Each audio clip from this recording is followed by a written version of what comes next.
What is up, people? Welcome. Get your breakfast. Another episode of The Rewind. This is a pre recorded episode, but I will be in the chat and trying to answer you guys' questions as we go along. So hopefully, enjoy the show. Let's get it started.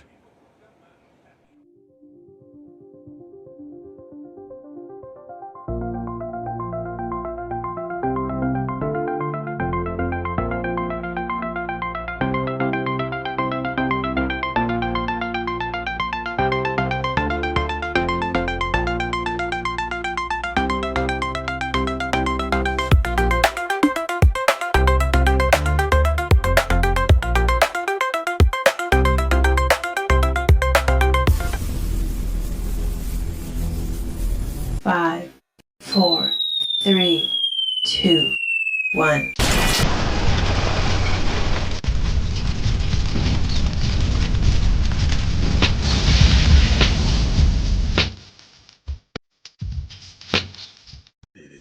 What is up, people? What is going on? Welcome back to another episode of The Rewind. Bigger Ford and Bryon the Grizzly is in the house. Bryon, where can they find you, sir? On 1/3 of Spoiler Kings, we go live Mondays, Thursdays, and Saturday nights. But right now, it's all about From. The Fromly is big. The Fromly is hard. The Fromly is so good. I cannot wait for the next episode tonight. 100%. Make sure you guys are there for the watch party. It is going to be an excellent, excellent show. You guys are going to love it. But we are here to talk about a few things today. We didn't want to leave you guys stranded. We're like, oh, no episode on Saturday. Bryon got real life stuff he got to take care of. So we decided to do a recording, give you guys at least something to watch in the morning when you wake up. We will still be there with you guys. Right? So hopefully you guys are still there with us and enjoy the show. We'll get on to the first topic. Let's do this.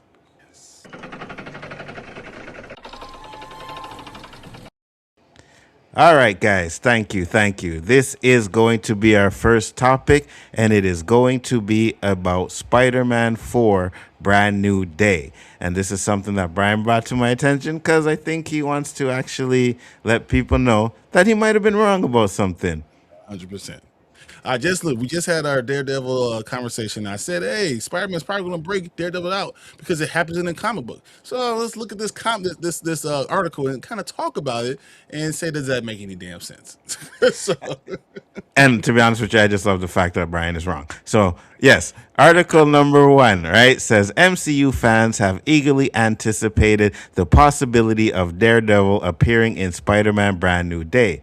The release of the first trailer further fueled that speculation as it showed Peter Parker fighting ninjas of the hand. However, the final episode of Daredevil Born Again Season 2 suggests that Matt Murdock may not be joining Spidey in fighting his old enemies. And we have a big spoiler alert, guys. I mean, I'm pretty sure it's not much, but if you don't want to hear it, you can just mute for a few seconds, all right? Comic book readers have been hoping to see Daredevil and Spider-Man team up in the MCU for some time. The two heroes are frequent allies in the comics. Additionally, Charlie Cox had a cameo as Peter Parker's lawyer opposite Tom Holland in Spider-Man No Way Home. However, the latest episode of Daredevil Born Again leaves Matt in a place where the possibilities of him fighting along Peter are less likely.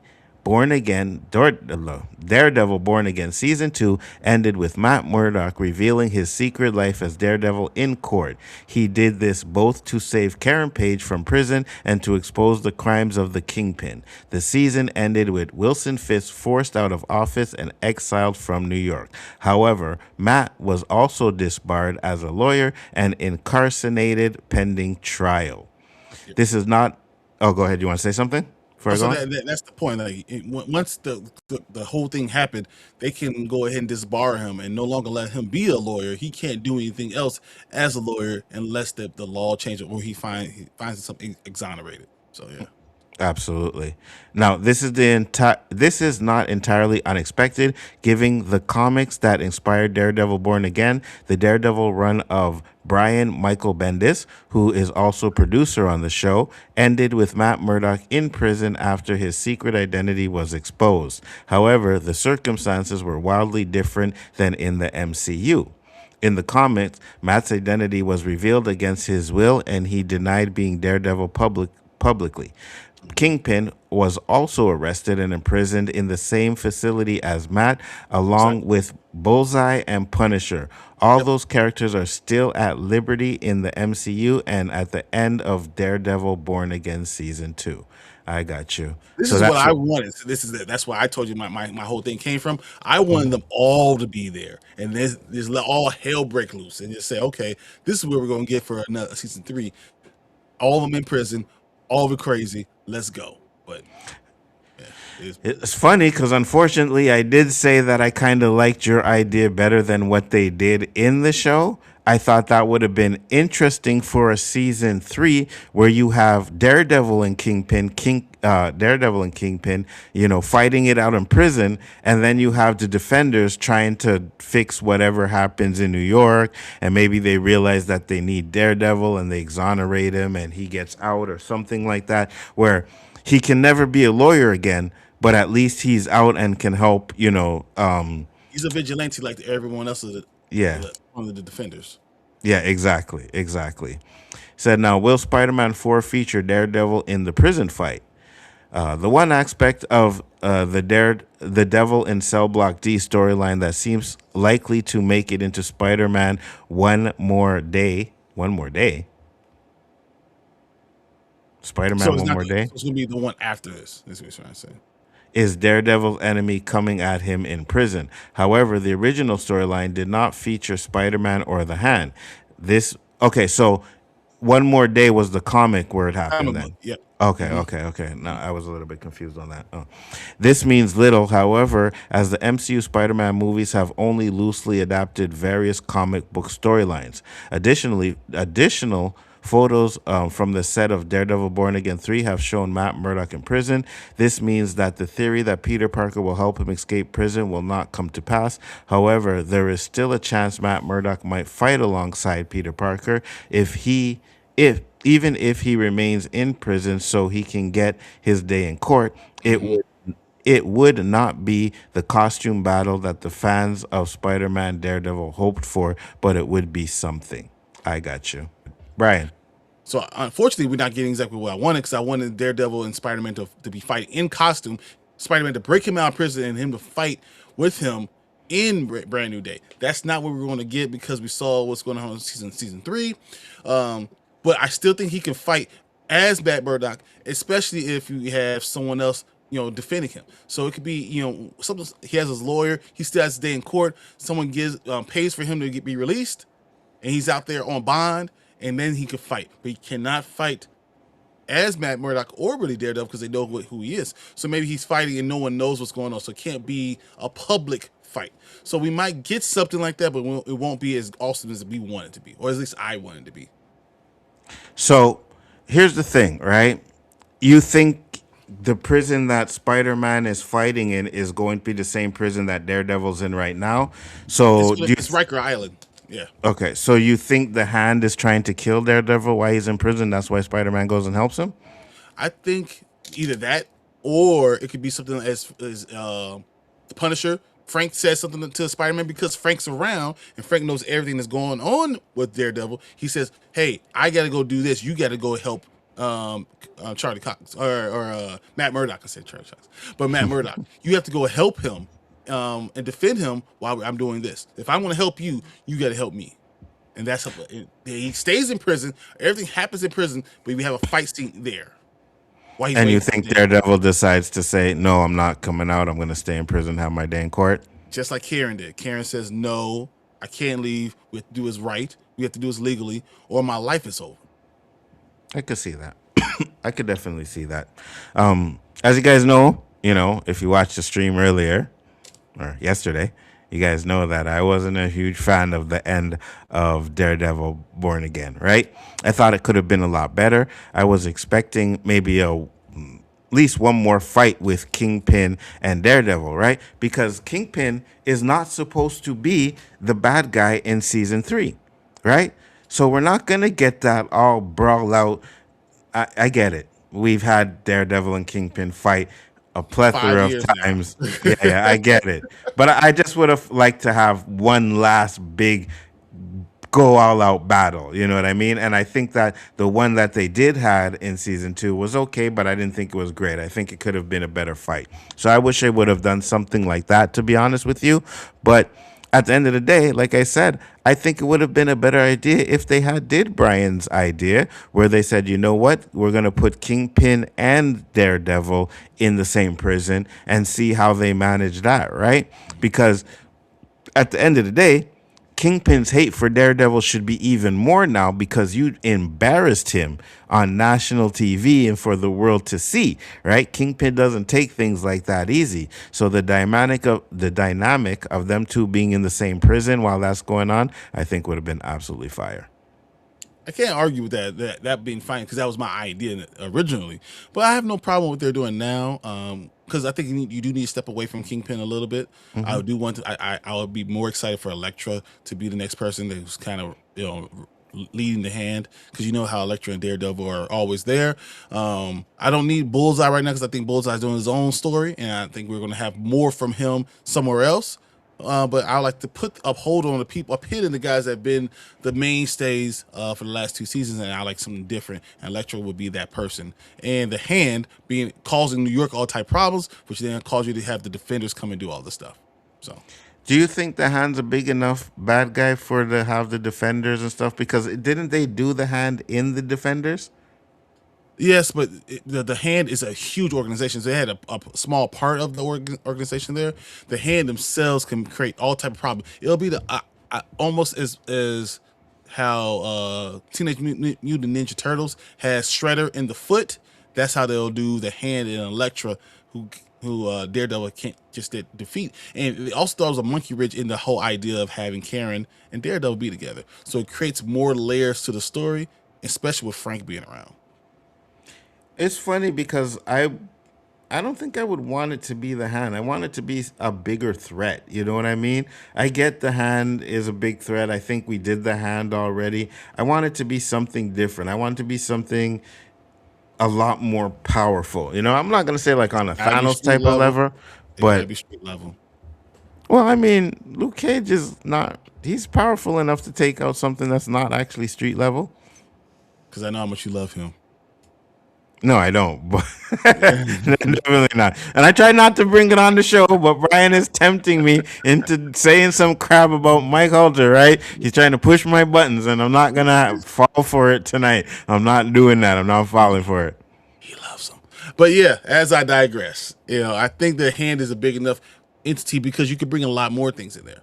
I mean, you can really start doing, you know, you can start bringing some of the movie stuff into this, and you also can bring Daredevil out into movies. So you can do more things with it. So I think that the hand can work and does work because it's such a big organization, and you can bring other main people. The main people will then be Elektra. You could do the she Bullseye because there's a female Bullseye that does that, but you keep him on something else and have him doing that. You can have Bullseye take over the hand and now be a one-on-one against Daredevil. There's other things that can work, but you can have multiple enemies, which calls you having the entire defenders be in that season, and all of New Well, York is at risk. well, if they're doing season 3, there's no doubt about it. Daredevil's gonna end up out of jail, right? They have Does he to. get exonerated, or does he get breaking out and becomes a fugitive? I think he loses the court case, and the governor pardons him. Interesting. Interesting. Definitely like to see where that goes. Again, I'm not 100% excited for season 3 of Daredevil, but I will watch it because I will say that this season was a lot better than season 1 of Born Again, like hands down, no doubt about it.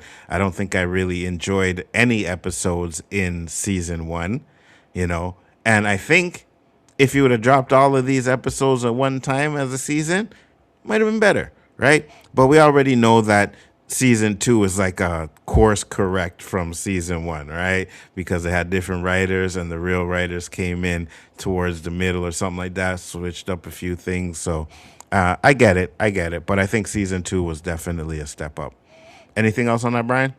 No, I just can't wait to see what we get next week with Frank Castle. It's going to mean a lot towards Daredevil, towards the Defenders, towards New York overall. Because at least what they're doing now is they're kind of making sure New York is solidified. That it's one thing, solidarity in New York, because that's what they're going to be doing with Secret Wars. The entire Earth, instead of having 5 different timelines, they're going to have one. They're going to do the same thing right now in New York, and what happens in one New York is going to happen for everything else. I hate that I have to say this, guys, but as you guys know, I'm not excited for Punisher. I hope it's good, but at the end of the day, I'm like, I could care less, to be honest with you. So they gotta do something in there that makes me say, okay, this is reasonable. It's not a series though, right? It's a It's a it's a mini, like a movie, movie. like a 90-minute like mini show. Thank God, because I don't know if I could do another roundtable for one of these trashy ass shows. All right, I'm just saying that. But guys, let us know what you think in the comments, and even if you're watching on the replay, right, in the comments there, let us know what you think. Tell everybody how Nzo is right and Bryon is wrong. But we will. Never been said by anybody. Everybody says it. Everybody says it. I know my Mama Bear's in the chat. Mama Bear, you say it too, right? Come on, Mama Bear. You got me. Miss mine, guys. That's what he hears. You got me back. You got me back. Tamika, you got my back. You got my back, right? Lawrence, come on, man. You guys got my back, all right? Collector, I know you personally have my back because you've told me many times that you've had my back. You're just not going to say it in the chat, but I get it. People don't want to incriminate themselves. Quite all right. With that being said, guys, we are going to move on to the next topic. Let's do it.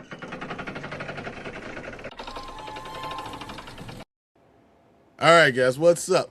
Mortal Kombat 2 just came out. I got Shao Kahn.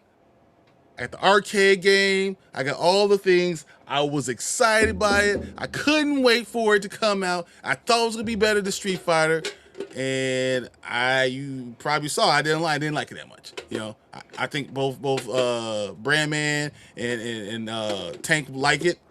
I did. I knew it. I knew it. Yeah. I put a thing in your chat. I don't know if you read it. I said, I'll bet you $10 super chat that Tank likes this movie, right? Now, I'll say this, Bryon. I'm going to give you a very, very careful warning. Be careful what you say about Mortal Kombat because viewers are fickle, right? The first Mortal Kombat, I remember I was trashing that movie hard. And I had a subscriber, right, who agreed with everything I said until we got to Mortal Kombat. And that's what made him unsubscribe from me. Hey, you understand that? So it got an 80 on Rotten Tomatoes. Like it's an 80%. The first one got an 80%. This one's already going the same way, and I didn't think the first one was good. I don't think this one. Okay, this is my point. I think that the 1995 Mortal Kombat is the line. I don't think it reached the line. So if it's below that line, and I was expecting a lot from it, maybe that's why it kind of colors my opinion of it. I just don't think it was good. But that's my opinion. Let's read what the producer says about Mortal Kombat 2 getting blasted. Or he blasts us. Mortal Kombat 2 producer blasts critics for negative reviews despite sequel's high Rotten Tomatoes score. It's me. Mortal Kombat 2 has been met with mostly positive reception for critics, but producer Todd Garner has decided to call out some negative reviews. The full review embargo on Mortal Kombat 2 lifted yesterday evening. So far, the majority of critics seem to have won over by the sequel's violent charm. It's currently sitting at not too shabby 73% on Rotten Tomatoes. And that's just the critics, not the actual audience. This makes Mortal Kombat 2 the most positively received live action film in the franchise, but producer Todd Garner wasn't about to let the negative reviews off the hook. Like me. And me. Taken to X, Gardner wrote, "Some of these reviews are cracking me up. It's clearly they have never played the game and have no idea what the fans want or any of the rules canon of Mortal Kombat. One reviewer was mad that a guy had a laser eye. Why the frick would you still allow people that don't have any love for a genre review these movies? Baffling." Okay.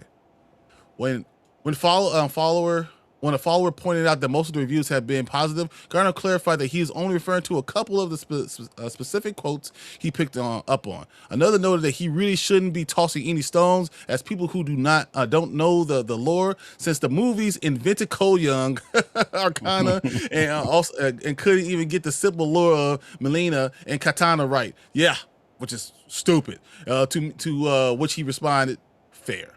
All right. Garner is clearly very passionate about the sequel, but some feel that it is not a good look for producers to blast critics on social media like this, especially when most of them are enjoying the movie.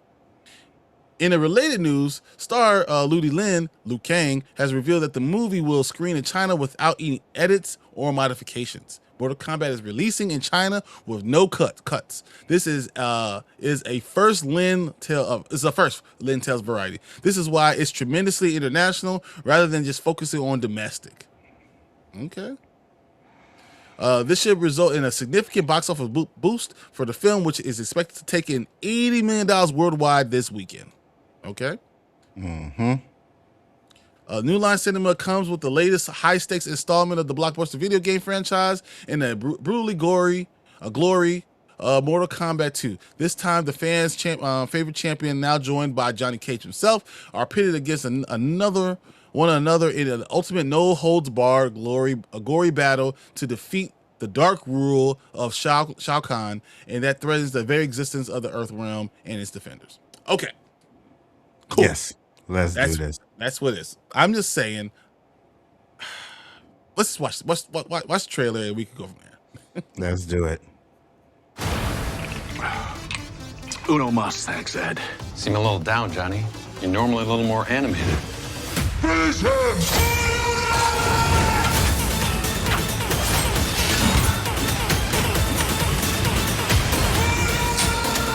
Johnny Cage, Kitana, Shao Kahn, Liu Kang, Jade, Jax, Sonya, Sindel. Whoa! Fight! Raiden, Kung Lao, Shang Tsung, Baraka, Quan Chi, Scorpion, Bihan, Kano. Let's fucking go!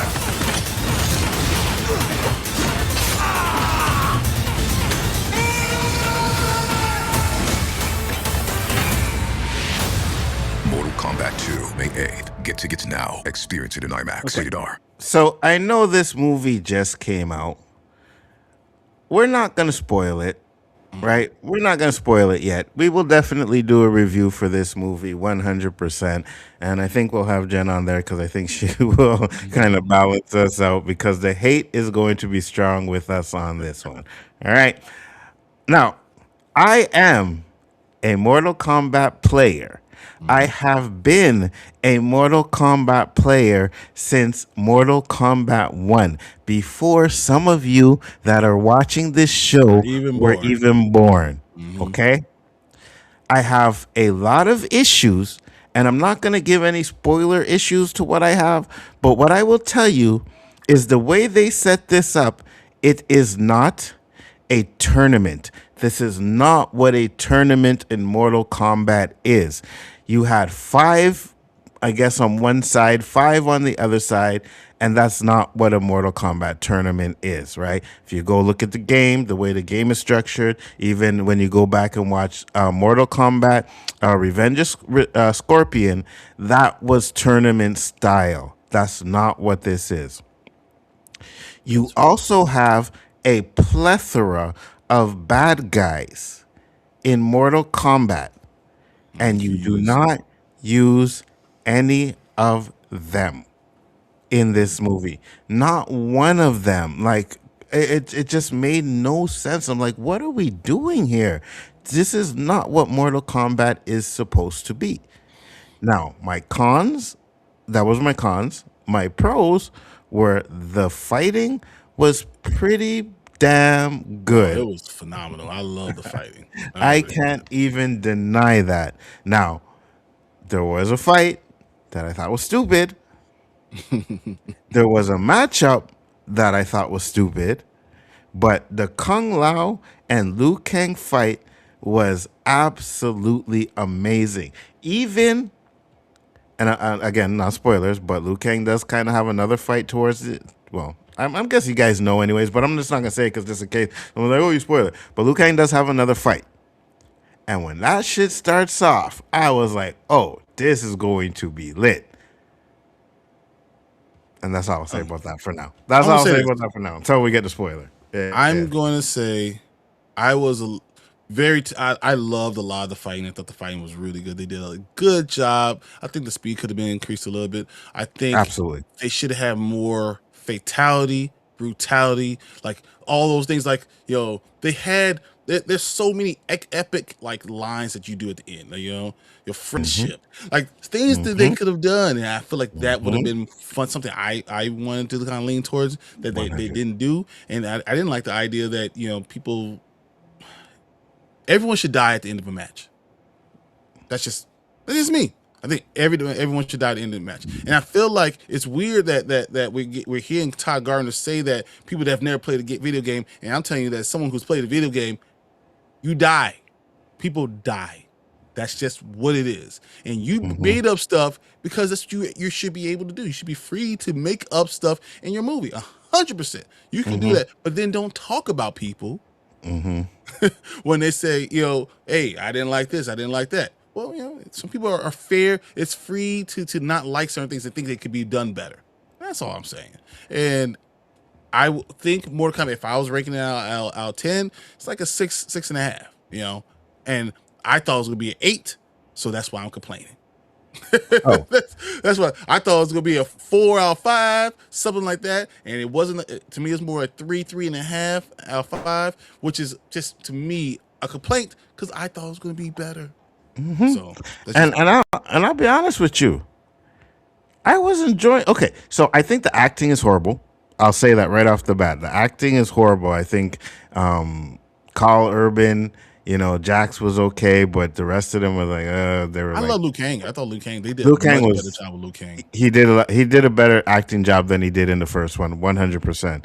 The rest of them, like Jax, okay, I get it, right? But I was enjoying the movie at first. I really was. Until I started thinking about what I was watching, right? I guess because of being a Mortal Kombat fan, too. And then something happens, and it like takes momentum from the movie for me. It takes momentum from the movie, and then it goes to what they did in the end. And then I was just like, oh, man, really? There was no reason for them to do this. And when I do the spoiler review, I will have a rant about that because I am sick and tired of what they do with Liu Kang. And trust me, they could have made it. Oh, they could have made it so epic. Because I was like, problem. We're complaining because it was so close to being, dog, you hit 1995 and you surpassed it. You're so close to being able to do it. And then there's a few things that you do that just, you're like, all right, come on. Now, this is just not what I want. And I want it to be better than 1995. I expected it to be better than 1995, and I don't think we got that. And it's a complaint. And it might be, nitpicky. I'm not saying it's the worst thing ever. It is 10 times better than the first one. 10 times better. I don't care what anyone says. People, all you guys that love the first one, I don't know what the fuck y'all talking about. But absolutely. but absolutely. This one is 10 times better than the first one. I just wanted to be the best one overall. So I'm disappointed, and that's why I'm saying what I'm saying. I will never watch the first one again, but at least this one I will watch again. There is no doubt about it. I will watch this one again, right? I enjoyed it. Now, let me say this, and it's not really a spoiler, but I didn't like Johnny Cage. I didn't love him either. To be honest with you, I thought, okay, so Johnny Cage is goofy. He makes jokes 100%. But there has never been a time where he acted like he couldn't fight. He always said, yes, I'm an actor, this and that, but he could fight. He always did it. And I just find the way they did him in this was like, I'm not feeling that. You know what I mean? Like, I'm not feeling that. Like, Johnny Cage fought, man. And but I guess you could say that's a little bit of nitpick, but that was just something that I didn't like about Carl Urban's character. And then something that they did with Kano, wasn't a fan of that either. And the Baraka stuff just was dumb. It was just dumb what they did with the Baraka stuff. Go ahead, Brian. No, I hear what you're saying. I don't want to talk too much about it. I don't want to get too much into it. But yeah, things could have been better. And I literally think if you could take like a 10-minute part of this movie and make small things better, we'll talk. We're now in here saying this is a great movie. This is everything we wanted it to be. And I think 10 minutes can do that to a movie. And that's why I'm not coming and telling you it's the worst movie of all time. I'm not even saying it's a terrible movie itself, just for what it was. I just think it could have been better. So that's why I'm kind of down on it. And that's why I am where I am. The 3.5 is kind of where I am right now, out of 5. And I'll switch up a little bit from Brian, right? I don't think everybody has to die. I don't think that, right? Because there's times in Mortal Kombat where you can't even do the finishing and the person you can't kill him, right? So I don't have a problem with that. Yeah. So I don't have a problem with that, right? But I would have loved to have seen, like Brian said, which was more fatalities, right? There wasn't, and because there wasn't enough characters in it, you can't really give these great fatalities. They gave a few, all right? I'm not going to spoil the one that they gave, but that one was 100% fatality from the game. There was no doubt about it. When I seen it, I was like, "Oh, I've done that one, and it's been done to me many times." Right? Kung Lao, when he was fighting, I seen him do moves in the game. Right? This is not a spoiler, but it's from where he's fighting Liu Kang, just punches. I was like, "Oh, that looks exactly like they did in the game." So that was fire, right? And the way Liu Kang fought was very much like absolutely 100%. Now, what they should have done is, again, tournament style, right? You can have, and I'll say this, I think it was Best of the Best 3 was a better Mortal Kombat movie than both of these movies, right? If it's 2 or 3, whichever one, whichever one where they took the Chinese dude and put him in that cage and he had to fight different opponents until he got to the master, that's what this should have been, right? The only thing I would have said that they probably would have had problem with is deciding which heroes die, right? Bad guys is not a problem. Like, oh yeah, we can kill him, whatever, right? But you have heroes that would probably have to die. You know what I mean? But you get to a point where you could even get down to where it's like the final 2 before you get to Shao Kahn or I don't want to say the name right because I said it wrong before. Kentaro, right? Before we get to Kentaro, it has to be like, let's say Liu Kang has to fight Jax, right? You have 2 people fighting because that's tournament style. Sooner or later, you're going to have 2 people who know each other are going to have to fight each other, right? That's what the tournament style is. So you should have done something like that. That's what I was kind of hoping for, right? The way they did the tournament style, I just didn't think it was great. But some of the backgrounds were game accurate. Thought they were absolutely fire. So there were a few things about this movie that were good. Yeah, no, I'm glad we're talking about it, and I can't wait to do the review. We'll do a full-on spoiler review later, but that's kind of what this next topic that we're talking about. I want to go to the next one because it's going to be so great because Nzo gets to talk about something he truly loves.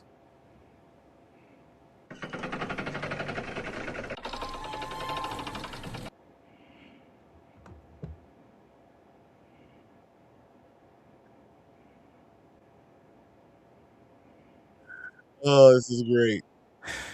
You know what? You take this one. The hate is so true. All right, guys. This is the Batman 2 first look. Matt Reeves confirmed sequels setting with wintry BTS shots. Okay. The Batman Part 2 director Matt Reeves has shared a first look about the long-awaited sequel via a couple of test shots, which confirmed the movie's wintry setting.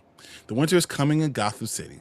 The Batman Part 2 director Matt Reeves has announced that the cameras are now rolling. The long-awaited sequel with some behind-the-scenes test scenes.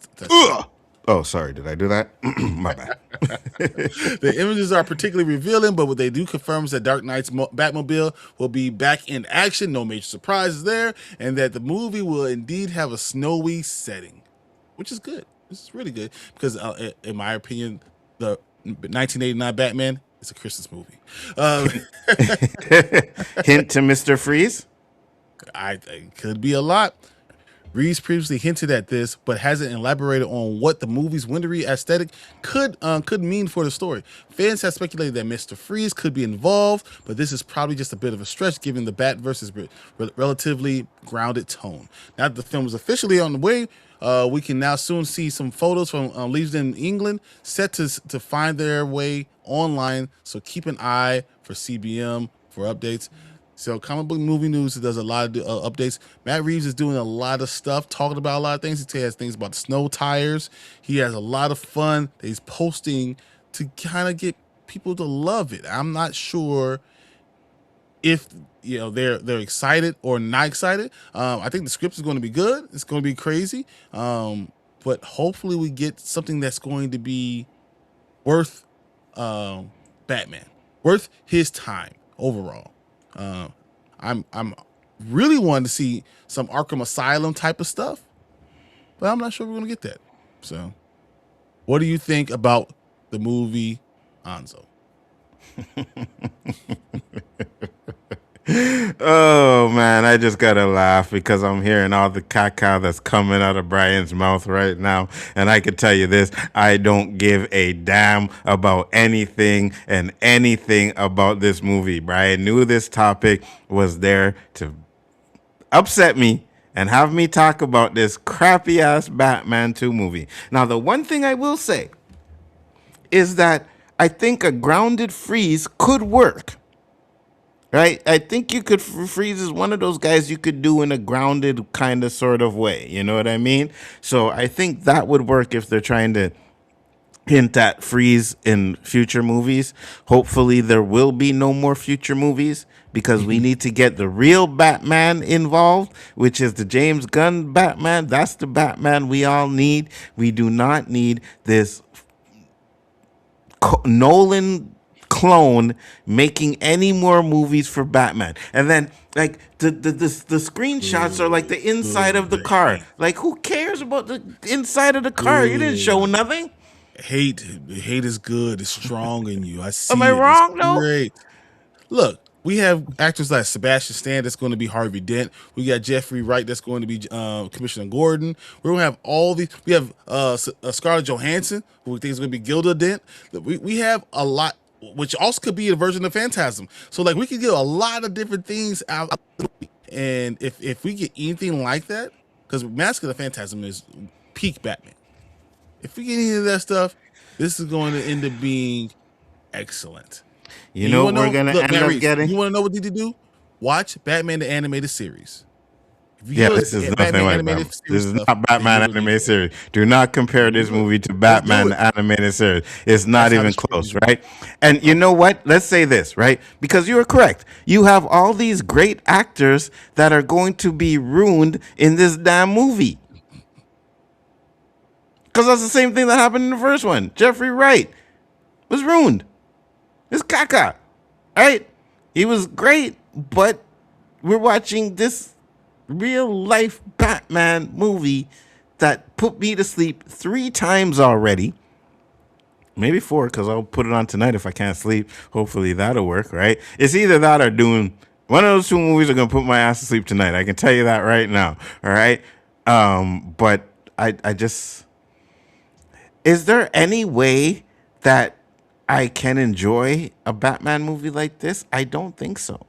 It's just you. You know, the problem is no longer Matt Reeves. I've now understood it. I'm no longer even trying to fight anymore. Yeah. It's not Matt Reeves. It's just you. You're the problem.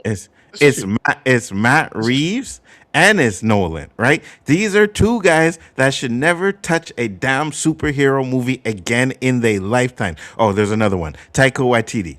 He's another one. These are 3 directors that should never, ever, ever, ever touch superhero movies again. Right? We already know what Taika Waititi did with the Thor franchise. He ruined that crap, right? We know what Nolan did with the Dark Knight franchise. He ruined that shit. And now we got to deal with Matt, who is ruining the Batman franchise, right? And what, we're going to get another one of these damn movies? You know, I'm just saying. I'm sorry, guys. I am sorry that you guys Don't have be to listen sorry. to him Don't be sorry. talk about this stuff. I apologize. It's my fault. It's Don't be my sorry. fault. Don't be sorry. Next time we talk about Batman, it'll be on Spoiler Kings, and we'll talk about how wrong this man is. Because you were wrong. So All first off, of you were wrong. So first off, don't even worry about it, right? Because I know there are at least 2 or 3 people in the chat that agree with me, right? I know this. It may not be everybody, right? Because some of you guys are gaslighting by this stupid The only way real there's 2 life people that Batman will crap. agree with you is if you had your son watch at the same time. That's the only way it's going to happen. You Yeah, guys he know does. you agree He with does. me. He does agree with me on the Batman. But I know You there's guys someone. know- No. You guys know you agree with me. Don't even worry about it. Don't worry. We don't have to fight with him. You don't have to argue with him. It's okay. He's going with Danny. He's actually looking at Danny. He's saying, "I'm going to be the new guy with the worst." Absolutely not. things on Absolutely YouTube. not. The worst takes on YouTube is going to be Absolutely taken up not. by Nzo and his Absolutely caca not. takes. Absolutely not. Good. Absolutely the hate not. is coming through you. You must have watched them all and felt the hate coming through, and it kind of shined through, and that's why we're seeing this eruption of great hate again.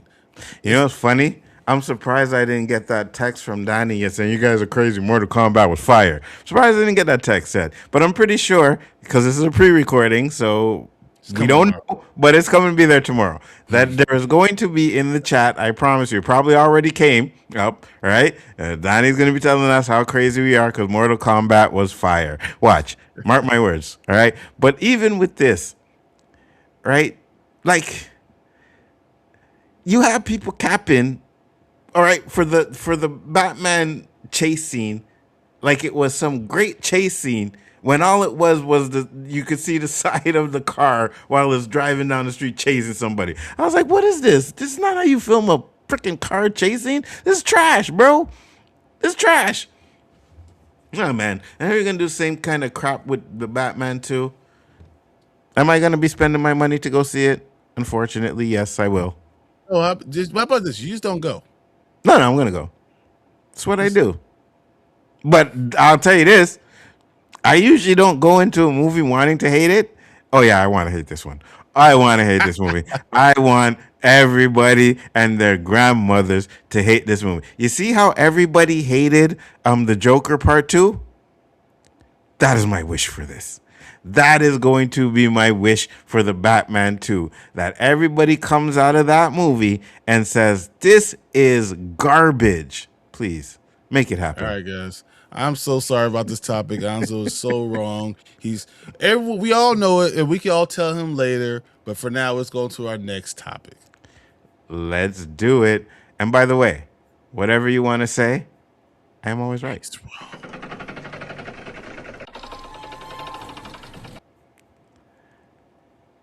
All right, guys, we are back for the final topic, and this final topic is about Doomsday. Doomsday is still over a year away, but I think people are really anticipating this movie. Bryon, where is your anticipation level for Doomsday? Honestly, it's lower than it's ever been before. I think when we get to November, I'm gonna start getting even more, getting a little bit more anticipation. Right now, I'm more about Brand New Day than I am about Doomsday. Okay, And I so think you're part of that is because they haven't released the trailer, and I think once you release the trailer, then all bets will be off. okay. So you're more excited for Brand New Day than you are for Doomsday. Right now, Okay. For me, to be honest with you, I'm more excited for Beyond the Spider-Verse Cage? than any other. but you said you can't wait for Luke Cage. I'm just gonna mute this guy real quick, all right? But yeah, I'm more excited for Beyond the Spider-Verse than I am for any of these Marvel movies, right? And it's not because I'm not invested or interested in the Marvel movies, but I think Phase 4 was such a letdown for me. I think you really got to bring me back into the fold. Not to mention the fact that I think they didn't have enough build up to Doom for me to be really excited for this. You know what I mean? Maybe good, but I just feel like you could have built it up a lot more, you know? I still say if you weren't going to continue with Jonathan Majors, you still do the Kang stuff and you just recast him. But we already know how Marvel is with the recasting, right? And they made the right choice about not recasting T'Challa. So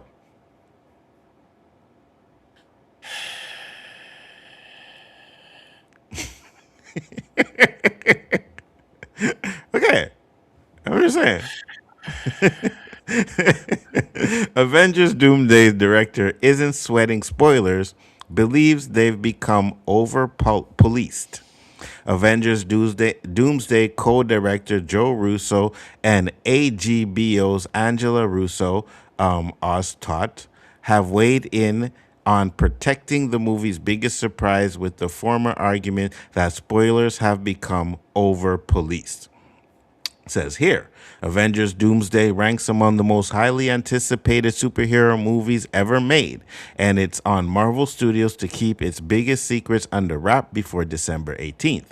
During the multiverse saga, several MCU movies have been spoiled in advance, with entire plot breakdowns appearing on Reddit thanks to test screenings. There have been some pretty big leaks, but filmmaker Joe Russo isn't worried about potential spoilers showing up online.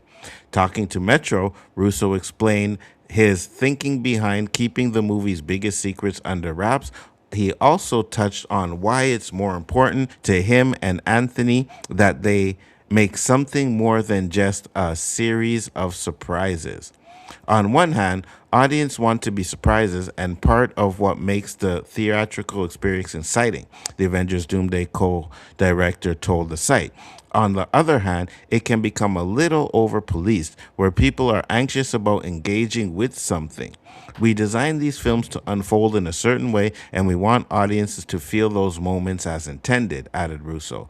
But at the same time, you can't control everything. You have to focus on making some things that hold up beyond the initial surprise.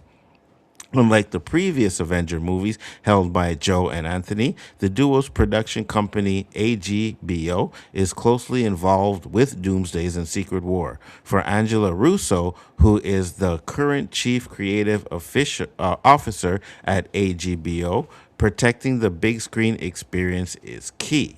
We go to great lengths to plot out the most exciting way to reveal certain aspects, especially when you're working with a known IP that people have such strong connections to and may have expectations around, she shared. And so a lot of thought goes into those twists and turns and reveals when it comes to not spoiling it for others.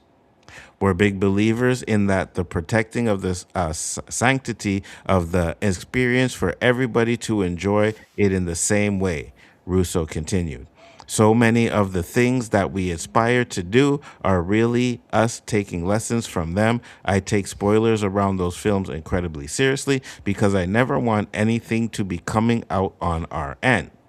The best way to avoid spoilers is to see Avengers Doomsday on opening night and to stay away from social media in the days leading up to its release. Leaks and spoilers are inevitable, of course, especially with international release schedules and press screenings with fans and influencers attending. In Avengers Doomsday, beloved heroes from three distant universes will be set on a deadly course and face an external threat unlike anything they've ever seen. Bryon, what are your thoughts on spoilers, and is she right? I think so. We are creators, guys. We are on YouTube. We are creators, and we're talking about spoilers. I think that you're talking about people that are hyping up your movie, especially when people are just taking stabs in the dark about certain things. So I saw this person on set, and I'm just going to guess what the storyline is. It has nothing to do with the movie. It has nothing that just don't take anything away. All it really does is hype up the movie. I think it's the same thing as trailers, right? When studios tell us you can't monetize trailers when I'm hyping up your movie. I think that's a problem too. I think that's the wrong attitude to have. I think what Joe Russo has is a better attitude. It's going to happen. I'm not saying that I'm going to tell everyone to do spoilers, but it's going to happen, and it should not ruin the movie for anyone. And that's the case. And if you're doing your job with producing a good quality movie, then none of that shit matters. You know what? It's funny you say that because I'm going to take a little different approach than you. I agree with you. Like for me, if I listen, I heard the Phantom Menace, not Phantom Menace, the Force Awakens spoiler was out there, and I read the whole damn thing, and it was 100% correct. The movie. Now, I didn't really like the Force Awakens. But if I did, it wouldn't have ruined the experience for me. So it wouldn't have ruined the experience for me reading a spoiler like that. But at the same time, I kind of wish when I went to go see No Way Home that I was one of the people in the audience that had no idea that Andrew Garfield and Tobey Maguire was going to be in this movie. Because you could feel the people who didn't know, and you got to go on the first night to even get that experience, right? If you go later on, you probably won't. But most of the people that went there on the first night had no idea. And the pop that Tobey Maguire got, I was like, damn, man, I wish I would have been able to not know this. So I think there's a degree to getting people excited for the movie and then spoiling it as well. I think you want to get people excited for the movie, but you have to be careful on what things you spoil for the movie. And I think that was one of the things that I would have liked them to not have spoiled. Man, I just don't worry about them doing spoilers because you know what? It's going to happen regardless. So why would as a producer, as a director, I shouldn't care about spoilers happening. I'm not going to focus on it because really, anyone who goes to the movie after the second day, it's going to get some part spoiled. So who cares? So I'm not going to focus it. And I'm not saying that I want people releasing the entire synopsis about stuff. And I think those are problematic. But just having some talks about things, spoiling a few things, I'm not going to focus on it. I'm not going to worry about that part. I'm But just you going would, to say, all right, keep on doing what I need to do and making sure I make the best movie. Because if it's a good movie, no one cares. but you wouldn't have felt better if you got to watch No Way Home, not knowing those two were going to be in it. I didn't care, honestly. Really? Yeah, I was happy just watching and enjoying the experience itself. I got you. I don't know. For me, and another thing that I say too, kind of, I wouldn't say spoily, but when I talk about even trailers, right? I think we should go back to trailers being, premiered in the theater first before they be put online. I think what happened with this online stuff is a lot of people are getting ADHD and want everything now and to know everything now. And I personally think that sometimes being surprised is a lot better, man.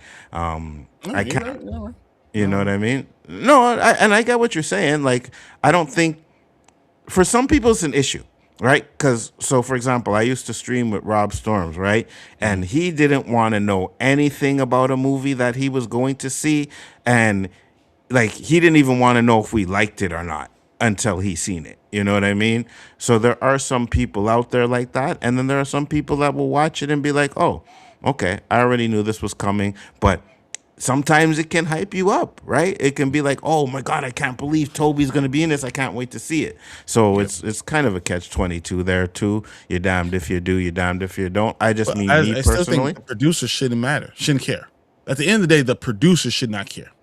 That's why I'm saying the producer. You run your movie, you do what you're gonna do, you run your race, and not worry about what someone else is doing.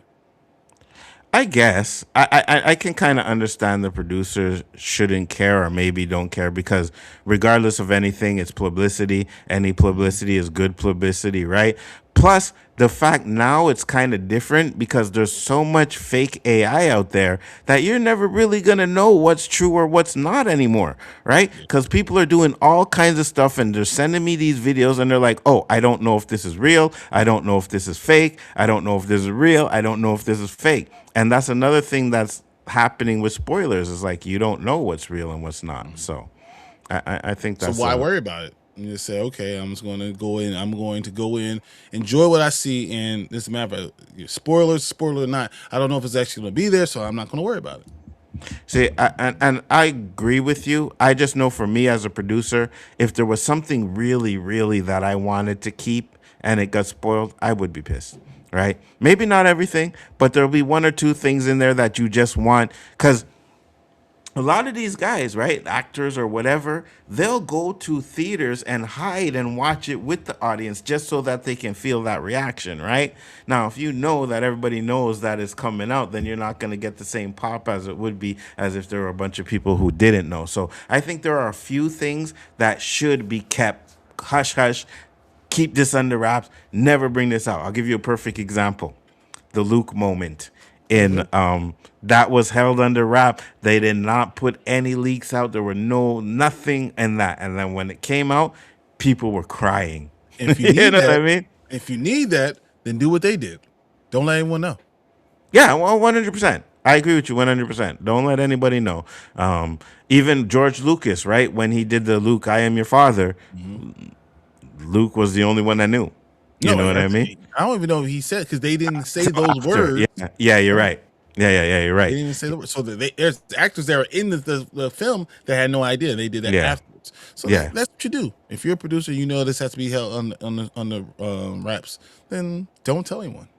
And then you can, and I know people don't like when they do it too, but you can also do, and first off, let's get this out of the way, then get to the least part. But you could do what Marvel has been doing, where you put out trailers and some things in the trailer that's not even in the movie. You know what I mean? They do that all the time. Now, when we talk about leaks, after hearing what he said, there's no doubt in my mind that they're leaking some of this crap. 100%.